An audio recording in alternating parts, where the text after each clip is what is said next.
Alrighty then, now that we've wiped the dust off, it's time to get back to the good stuff. Fixing junk Jeeps. Yeah, buddy. Man, you could turn this into a whole career. Wait a minute. So, if you watched the last video, we had a little bit of an issue with our power steering lines.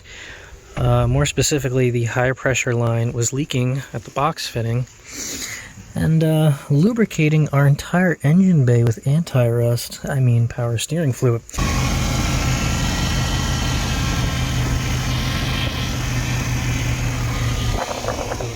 So, yeah, we're going to fix that so that I can actually drive one of these. Yeah. Part 1, new radiator cap with flip-top release, because the old one, when you squeeze the hose, it was bubbling. Although, I don't know if these are supposed to bubble out of the cap. That's a little not great. But hey, when it's closed, it doesn't do that, so maybe that'll fix our temperature issue. But anyway, back on topic. So, yeah, we got a delightful little box from Rock Auto. Let's see where that important thing was. Nope. There it is. Our lucky number for today is 416. Thanks, Jim. Magnet.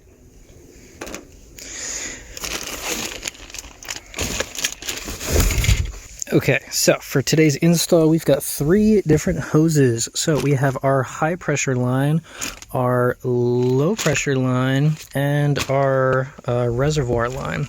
So 3 different rubber hoses with different fittings and stuff. So hopefully you got all those numbers. So yeah, we're just gonna dive right in and start taking shit apart. So we're working on a 1988 Jeep Comanche. This should be the same for a Cherokee and maybe a Wrangler, but you know, Wranglers are always a little weird.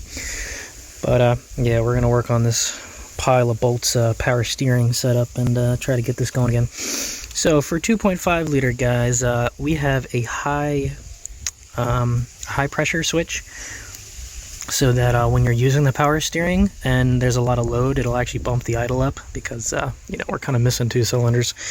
So yeah, we're gonna have to unscrew the sensor and move that over to this line. So this is what this block here is for. Should start lubing up all our fittings now, so hopefully they actually come free by the time we're deep enough to get to it. But you can also see our return, or our reservoir line. It's kind of a remote reservoir. And the low pressure line is actually cut to fit. Oh, okay. Yeah, that goes to the bottom of the reservoir. Okay, got it. Yep, I'm on track now. So 3 whole things. Anyway, enough yamming. Let's start jamming and tear this thing apart. First step, 10mm nut takes off the reservoir, and we're going to immediately put it back on so we don't forget where the hell it goes. So now that the reservoir is a little more free, we can kind of see what's going on. So we got 2 ports on the bottom of the reservoir, we've got 2 in the box, and we've got 2 in the pump. So I'm going to try to make some more room. More than likely going to have to take the fan shroud out. For try to clean everything up, I got like some bullshit brake clean and some WD-40. So spray it down with the brake clean to get rid of the grime, and then WD-40 to try to help penetrate while it's still soaking. So we'll see if that does any luck. If not, we'll have to try some heat and beat. So to get this reservoir off, we just got some channel locks, got some WD-40. So the hose clamps on here are just crimped into place, so you can try to unbend them and just wiggle your way out. I took the first hose off and there was nothing that came out of the reservoir, so that's lovely. If you love an Uber.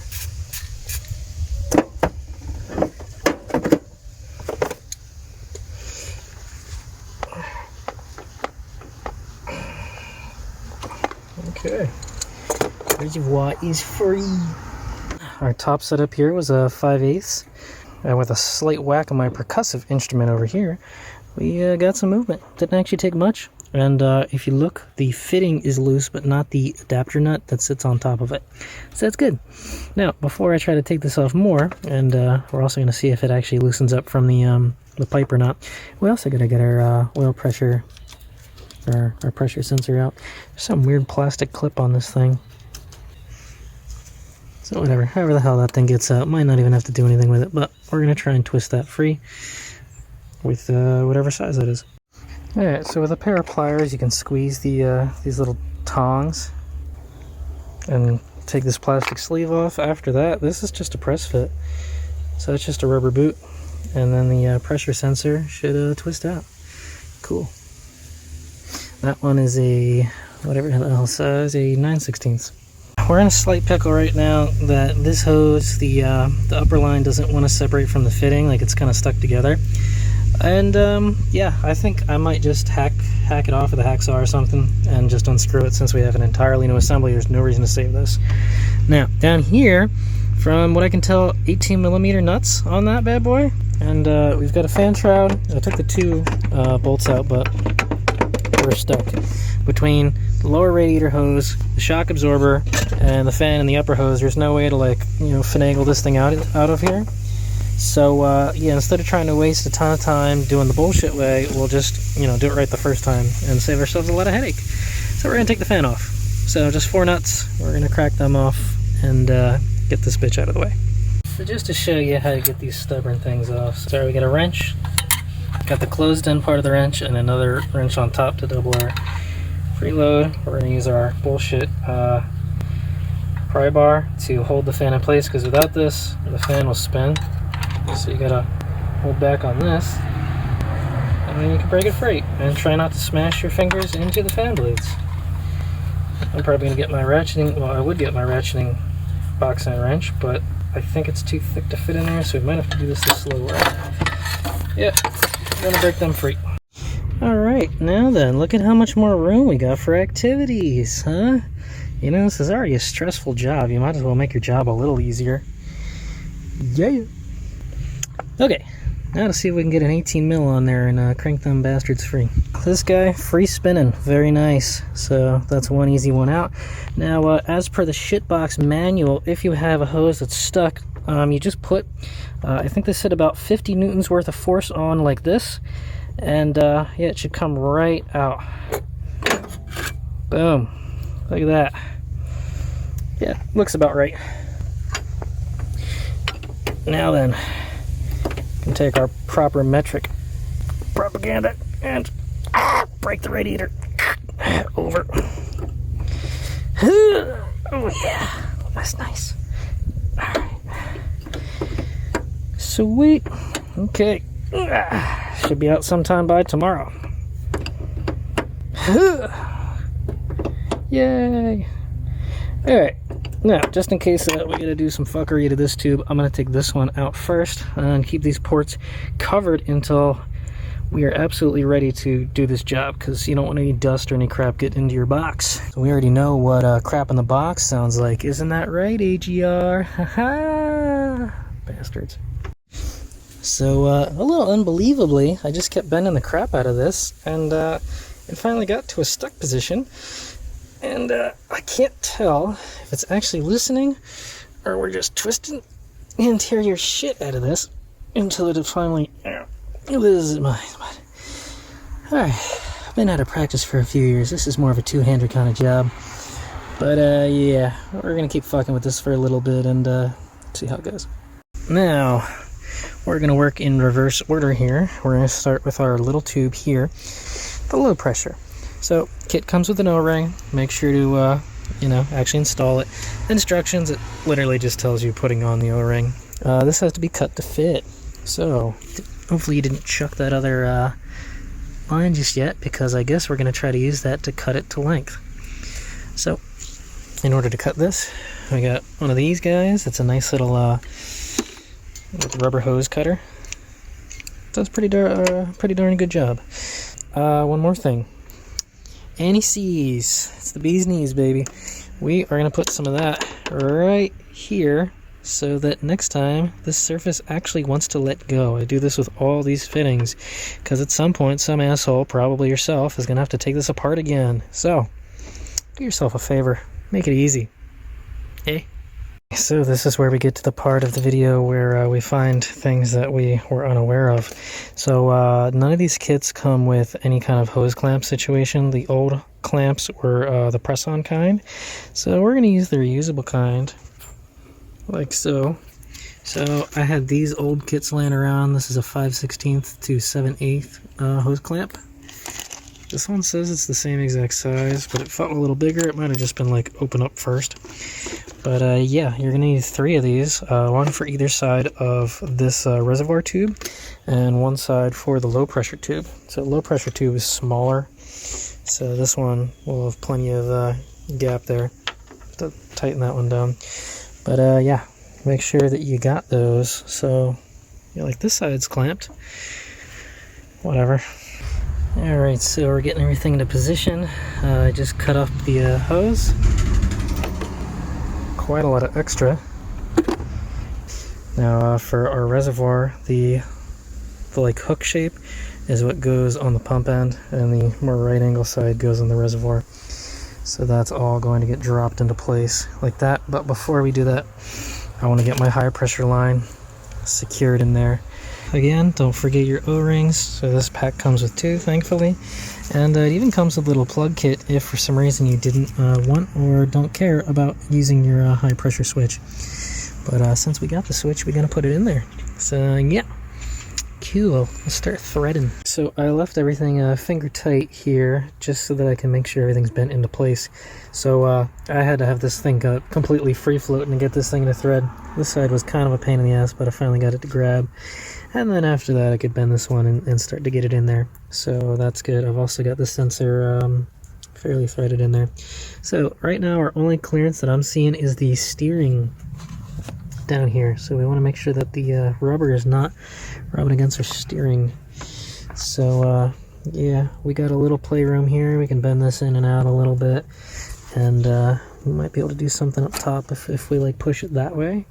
Then actually that's probably how it was, huh? This was probably back this way, and then this one down here went that way, and yeah, okay, that looks pretty good. Yeah, no contact. All right, I like that. That's why we keep it loose. So now we're gonna crank these down and put our reservoir in. Yay! Okay, so that's what the system looks like when it's all finished up. So we got all the fittings nice and tight, buttoned up, and I got the fan off for now, just for testing purposes. But I do got 2 nuts on there because that's what actually holds the pulley on. I've actually been thinking of doing an electric fan swap on this. Not for more cooling power, but actually for controlled cooling power. This thing's always run cold, like stupidly cold. We're talking like 160 if you're lucky. And I did the thermostat a few years ago and it was a 195. So first off, that's why I got this new cap, because when you squeeze the hose, it was spraying, and now it's not spraying. So maybe it can hold pressure, and you know, maybe it'll build some heat for once, especially since it's getting close to cold. I got some new hoses anyway, so maybe I'll do a flush before winter, you know, brutally arrives. But anyway, fluid's in. For fluid, not saying I'm recommending it, but I have it around. It's this AGO Extreme Performance Power Steering Hydraulic Fluid. Yeah, one of the deals that I got was, I forget, 4 quarts of that or whatever. So yeah, it beats going to the parts store and getting some. So whatever, great. High performance, baby. Woo. So I got the key in, and we're going to spin the wheel. And our tires are jacked up. So we're going to full left lock, full right lock, and do that a number of times to see if we can't work some of the bubbles out of this thing. Now, on a different note, I think the battery's dead. I have no idea why. Okay, that's like really not good. Like, we're not even working with a whole volt here. Like, something must have happened last time I used it. Something short out, or I left something on. I don't know. That's really weird. So, yeah, I guess we're going to leave this battery charger on here for a bit and see if this thing comes back to life. Okay, so lesson learned. Maybe turn the wheel a little slower, because I was kind of like spinning it back and forth, and after the second like crank, I noticed there was some fluid leaking out. So I guess in order for the air to get out, first it's like, I don't know, pushes fluid up first or some crap. So I got the cap on a lot tighter now. So we're going to take that a little slower now and see how that goes. We take the wheel, spin left, and then spin right.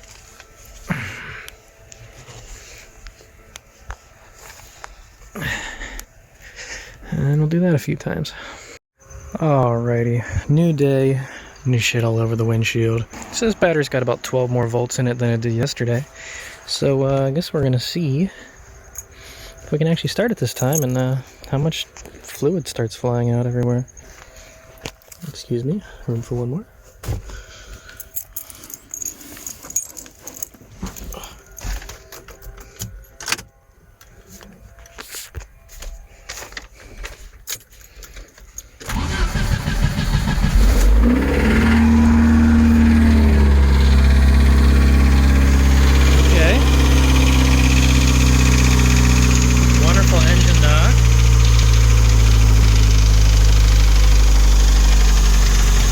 Down a little bit.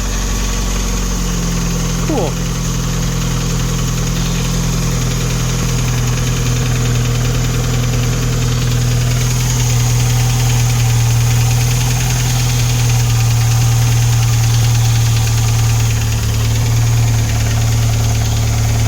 Doesn't look like any fluid's flying away either, so that's good. Alright, let's turn the wheel a little bit.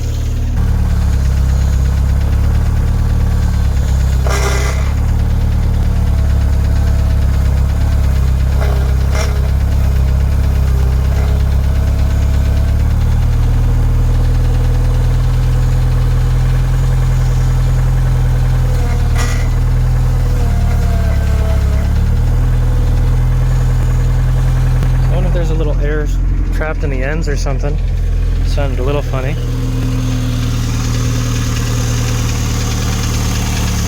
Yeah, definitely bubbles. And you can see the different colors of fluid mixing. That must be the old stuff. Interesting how it floats. But yeah, no more fluid pissing out everywhere, so I think that'll do it. So there you go. That's power steering lines on a 2.5 liter Jeep Comanche. Yay!